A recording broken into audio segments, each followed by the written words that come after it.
Réuni avec les autres premiers ministres sur un site de villégiature, Doug Ford n'hésite pas à se mêler aux vacanciers, à demander des conseils. Que ferais-tu avec les tarifs, demande-t-il à un enfant. La même question qu'il posera quelques minutes plus tard à Mark Carney. La possibilité, on verra. Devant l'ultimatum de l'imposition de nouveaux tarifs le 1er août, le premier ministre baisse les attentes quant à une possible entente. Ce qui est clair est que le gouvernement du Canada n'accepte pas un mauvais accord. Il persiste, il veut se concentrer sur ce qu'il contrôle. Nous commençons d'avoir des projets à l'intérêt national. Sa loi, qui offre une voie rapide aux grands projets d'infrastructure, inspire les premiers ministres des provinces et des territoires. D'un côté, l'Alberta, la Saskatchewan et l'Ontario signent une entente pour faire avancer des projets de pipeline pour l'ouest du pays. On s'est entendu pousser ensemble. De l'autre, François Legault s'allie à Terre-Neuve et Labrador.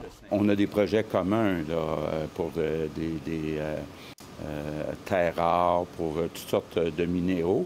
En mode séduction, chacun tente de se positionner rapidement pour avoir sa part du gâteau. Quels sont les meilleurs projets pour les Canadiens?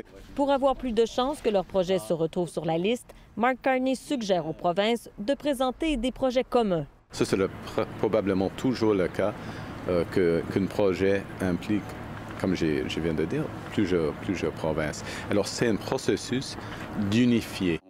À ce chapitre, le premier ministre du Québec garde la porte ouverte à un projet de pipeline. Il faut qu'il y ait des retombées économiques pour le Québec.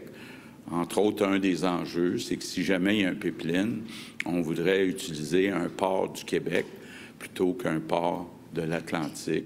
Aucun premier ministre n'ose rompre les rangs pour l'instant. L'ennemi commun au sud de la frontière soude leur unité. Mais des fissures pourraient apparaître lorsque le gouvernement fédéral commencera à trancher, à savoir quels projets et dans quelles provinces seront priorisés pour répondre à Washington.